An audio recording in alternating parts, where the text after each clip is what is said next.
नमस्कार बॉस, स्वागत है आपका एमपीसीजी सुपरफास्ट 100 खबरों के साथ। मैं हूं रीनू। चलिए सबसे पहले रुक करेंगे राज्य मंत्री ओपीएस भदौरिया का बड़ा बयान आया, जहां लोकसभा चुनाव में सिंधिया के हारने पर बयान। कमलनाथ के दफ्तर में रची गई थी साजिश। ओपी भदौरिया का ये बयान है। बाहर के नेताओं को पैसे देकर बुलाया गया, चुनौती बन गए थे सिंधिया। कमलनाथ ने रची थी सिंधिया के खिलाफ साजिश। सिंधिया के समर्थक हैं राज्य मंत्री ओपीएस भदौरिया। तो ये चौंकाने वाला बयान, जहां राज्य मंत्री ओपीएस भदौरिया का सनसनीखेज बयान सामने आया है। सिंधिया को हराने के लिए रची गई थी साजिश, ऐसा कहना है ओपीएस भदौरिया का। कमलनाथ ने रची थी साजिश, सिंधिया के खिलाफ ये साजिश रची गई थी। आपको बता दें कि सिंधिया के समर्थक हैं ओपीएस भदौरिया। इस सिंधिया जी को हराने का षड्यंत्र वो तत्कालीन कांग्रेस सरकार के मुख्यमंत्री भवन में मुख्यमंत्री कमलनाथ जी के नेतृत्व में हुआ था, क्योंकि वो ये चाहते थे, क्योंकि सिंधिया जी उनके लिए बड़ी चुनौती थे और वो नहीं चाहते थे कि सिंधिया जी जैसा लोकप्रिय व्यक्ति चुनाव जीते। मुख्यमंत्री भवन से अन्य प्रदेश के नेताओं को पैसा देकर के बुलाया गया और सिंधिया जी के खिलाफ षड्यंत्र किया गया। अगर गोविंद सिंह जी को हार जीत की तो सुना आपने राज्य मंत्री ओपीएस भदौरिया का बड़ा बयान, जहां लोकसभा चुनाव में सिंधिया के हारने पर यह बयान दिया गया है। कमलनाथ के दफ्तर में साजिश रची गई थी, बाहर के नेताओं को पैसे देकर बुलाया गया, चुनौती बन गए थे सिंधिया। तो वहीं कमलनाथ ने सिंधिया के खिलाफ साजिश रची थी। सिंधिया के समर्थक हैं राज्य मंत्री ओपीएस भदौरिया, जिन्होंने ये सनसनीखेज चौंकाने वाला बयान दिया है। और इस बयान के बाद से जाहिर सी बात है कि सियासत होगी, जहां एक तरफ कांग्रेस के अंदर भी अब घमासान होगा। और ज्यादा जानकारी के साथ ग्वालियर से संवाददाता सुशील जुड़ गए हैं। सुशील, वाकई में बहुत ही चौंकाने वाला बयान है ओपीएस भदौरिया का कि कमलनाथ के दफ्तर में उनको हराने की साजिश रची गई थी। बिल्कुल सही बात है। देखिए, ओपीएस भदौरिया जो मध्य प्रदेश में शिवराज सरकार में राज्य मंत्री है, सिंधिया समर्थक मंत्री है, और इन्होंने एक बड़ा आरोप लगाया है। इनका साफ तौर पर आरोप है कि 2019 के लोकसभा चुनाव से पहले ज्योतिरादित्य सिंधिया को गुना लोकसभा सीट पर हराने के लिए एक बड़ी साजिश रची गई थी, और ये साजिश खुद कमलनाथ के दफ्तर में रची गई थी। कौन कौन लोग थे ये तो उन्होंने बताया नहीं, लेकिन ये ज़रूर कहा है कमलनाथ के दफ्तर में साजिश रची गई थी और रुपया देकर बाहर के नेताओं को बुलाया गया था और उनके ज़रिए गुना में ज्योतिरादित्य सिंधिया को हराया गया। और ये पूरी साजिश जो थी मुख्यमंत्री कमलनाथ के दफ्तर में बनाई गई थी। हालांकि ओपीएस भदौरिया ने अपने इस आरोप और जो दावे हैं उससे रिलेटेड कोई तथ्य या सबूत पेश नहीं किए, लेकिन कहीं ना कहीं जो बात उन्होंने कही है अपने आप में एक बड़ी बात है कि इस तरह से जो आरोप लगाया गया कमलनाथ के ऊपर, तो निश्चित तौर पर सवाल कांग्रेस पर भी उठ रहे हैं कि क्या वाकई में 2019 में लोकसभा चुनाव में ज्योतिरादित्य सिंधिया की जो करीब 1.5 लाख वोटों से गुना संसदीय सीट पर हार हुई थी, तो क्या वाकई में उस हार के लिए कांग्रेस खुद जिम्मेदार रही है? क्या सिंधिया के खिलाफ वाकई में साजिश रची गई थी? तो निश्चित तौर पर ओपीएस भदौरिया के इस बयान के बाद सियासी बवाल जरूर आएगा, क्योंकि एक सीधा सा आरोप है कमलनाथ के ऊपर कि उन्होंने अपनी ही पार्टी के एक सांसद प्रत्याशी ज्योतिरादित्य सिंधिया को हराया, और उनके पीछे तर्क ये भी दिया है कि वो एक सियासी चुनौती बन गए थे कमलनाथ के लिए, और निश्चित तौर पर चुनौती से निपटने के लिए कमलनाथ ने साजिश रची है। इस तरह के उनके ये आरोप है, तो अब देखना है कि कांग्रेस इस पर किस तरह के क्या जवाब देती है। और इसके बाद से और भी कई सारे सवाल खड़े हो जाते हैं, जैसा कि ज्योतिरादित्य सिंधिया यहाँ पर चुनाव हार गए थे और यहाँ से बीजेपी की जीत हुई थी। अब 2019 का लोकसभा चुनाव क्या इतना आसान था किसी को भी हरा पाना या जिता पाना? ये भी सवाल खड़ा होता है। दूसरी बात यह है कि अपनी ही पार्टी के एक अच्छे कद्दावर नेता को हराने की कोशिश क्यों की जाएगी? यदि ओपीएस भदौरिया ने बयान दिया तो ये भी बताना चाहिए कि किन लोगों को बुलाया गया था गुना। बिल्कुल सही बात है। देखिए, कई सवाल हैं। आरोप लगाना एक अलग बात है, सियासी आरोप लगते रहते हैं, लेकिन अगर इस तरह की साजिश रची गई थी और 2019 में ये साजिश रची गई थी, तो 2022 में 3 साल बाद वो बयान दे रहे हैं जब वो पार्टी बदल चुके हैं, तो क्या उन्हें उस समय इस साजिश का पता नहीं लगा था?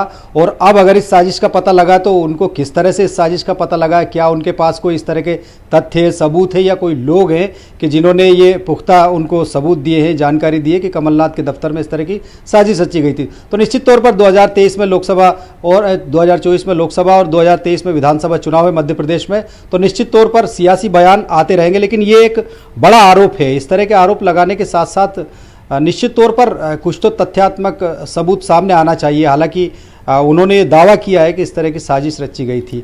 तो अब सवाल ज़रूर उन पर भी उठेंगे और कांग्रेस पर भी उठेंगे, जिसको कांग्रेस की तरफ से भी निश्चित तौर पर सफाई आएगी इस मामले में कि क्या वाकई में इस तरह का घटनाक्रम हुआ था या फिर ये 2023 और 24 के विधानसभा और लोकसभा चुनाव के लिए एक सियासी बयान। कांग्रेस प्रवक्ता भूपेंद्र गुप्ता जी भी हमारे साथ जुड़ गए हैं। सुशील, आपको रोकना चाहेंगे, उनसे बात करेंगे। भूपेंद्र जी, ये अचानक से 3-4 साल बाद ये बात सामने आ रही है। ओपीएस भदौरिया जो कि राज्य मंत्री हैं, सिंधिया समर्थक, उनका ये कहना है कि उनको हराने की साजिश रची गई थी।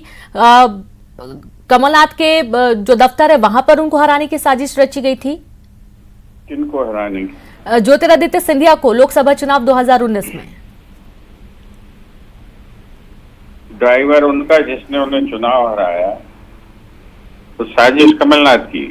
जी, इतने लोकप्रिय थे, इतने बड़े नेता थे, तो कमलनाथ की साजिश से हार गए।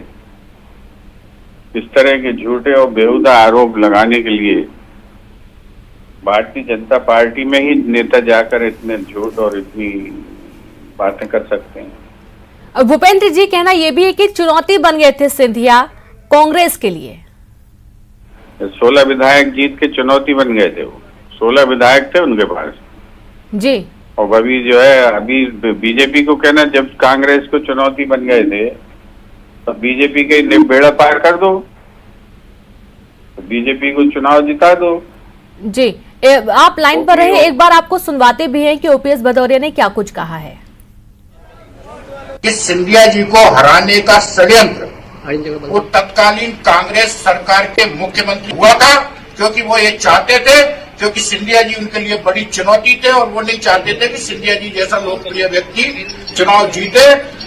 मुख्यमंत्री भवन से अन्य प्रदेश के नेताओं को पैसा देकर के बुलाया गया और सिंधिया जी के खिलाफ षड्यंत्र किया गया। अगर गोविंद सिंह जी को हार जीत की चिंता है। भूपेंद्र जी, आपने सुना, बाहर के लोगों को बुलाया गया, पैसा देकर बुलाया गया, उनको हराने की साजिश रची गई थी। मुख्यमंत्री भवन में जब कांग्रेस की सरकार थी तब ये साजिश रची गई थी। बहुत बड़ा आरोप है कांग्रेस पर। बहुत बड़ा आरोप, इतना बड़ा पहाड़ बराबर आरोप है। इस पहाड़ बराबर आरोप में जो है, इनसे पूछो कि इनके मंत्री जो है फिर जो है साल भर तक सत्ता में बने क्यों रहे। इनके जो है नेताजी को हरा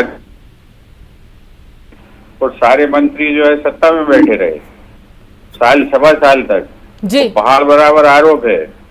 ये पहाड़ को ये खुद ही लिए फिरेंगे अपने सिर पर।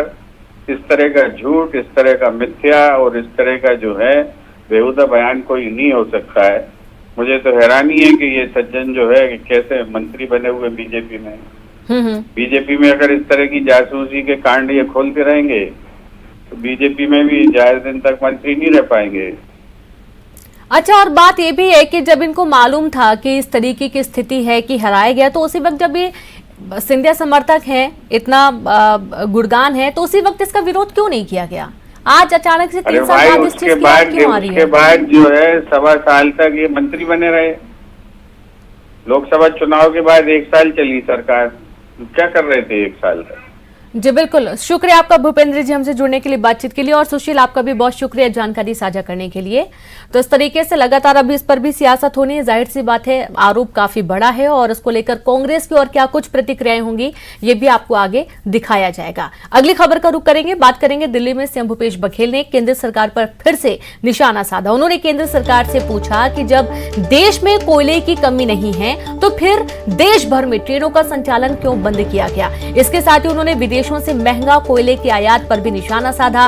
उन्होंने कहा कि केंद्र सरकार छत्तीसगढ़ को रॉयल्टी भी नहीं दे रही। पेट्रोल डीजल पर वैट घटाने के मामले पर उन्होंने कहा कि रेट केंद्र सरकार बढ़ाए और राज्य वैट कम करे। आखिर केंद्र सरकार सेस और सेंट्रल एक्साइज कम क्यों नहीं करती। उन्होंने कहा कि केंद्र जीएसटी का पूरा पैसा नहीं दे रही है। छत्तीसगढ़ को केंद्र सरकार से 30,000 करोड़ रुपए लेना है जो अभी तक नहीं दिया गया है।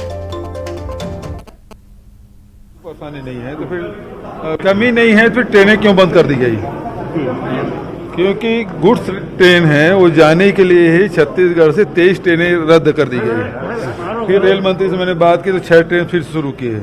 तो देश भर में सारे ट्रेन क्यों रद्द किए जा रहे हैं? आपके पास यदि कोयला है और ट्रांसपोर्टेशन में कोई परेशानी नहीं है तो फिर पैसेंजर ट्रेन क्यों बंद किया जा रहा है? सबसे बड़ा सवाल ये है। एक तरफ राज्यों के नुकसान भी पहुंचा रहे हो, दूसरे तरफ विदेश से कोयला महंगा कोयला ला रहे हो और यहाँ के कोयला को आप रॉयल्टी भी नहीं दे रहे हो। दूसरी बात, जब आपके पास कोयला नहीं है तो आपको कोयला उत्खनन की आपने व्यवस्था क्या की? ज्यादा आपको कर लेना था। जब ये स्थिति आने वाली है, विदेशों में, दुनिया में जो स्थिति बन रही है, क्या भारत सरकार नहीं देख रही थी? तो जो देख रही थी तो फिर जो कोयला खदान से ज्यादा उत्खनन करके रखना था, वो भी नहीं किया। भारत सरकार इस सब चीज को अरेंज ही नहीं कर पा रही है, चाहे कोयला हो चाहे दूसरी चीजें हो।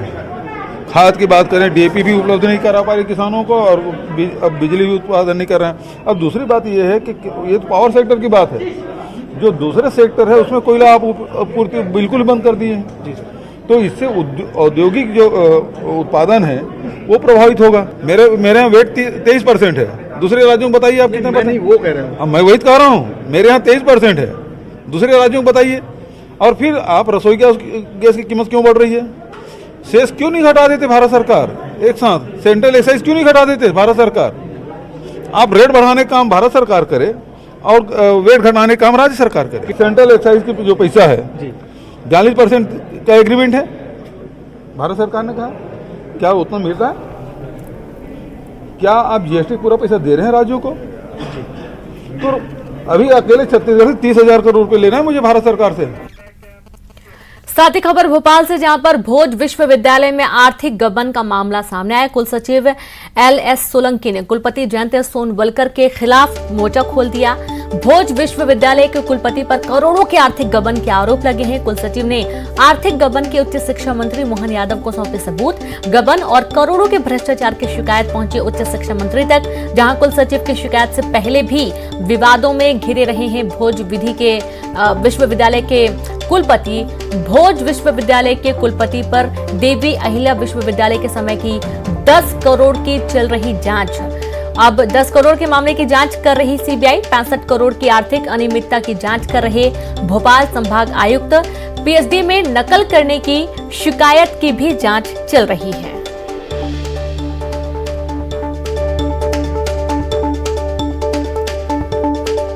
तो बड़ी खबर आपको दे रहे हैं भोपाल से, जहां पर एक बड़ा मामला सामने आया है घोटाले का। कुलसचिव एलएस सोलंकी ने कुलपति जयंत सोनवलकर के खिलाफ मोर्चा खोल दिया है। भोज विश्वविद्यालय में आर्थिक गबन का मामला सामने आया है। भोज विश्वविद्यालय के कुलपति पर करोड़ों के आर्थिक गबन के आरोप लगे हैं। और चलिए अब रुक करेंगे फास्ट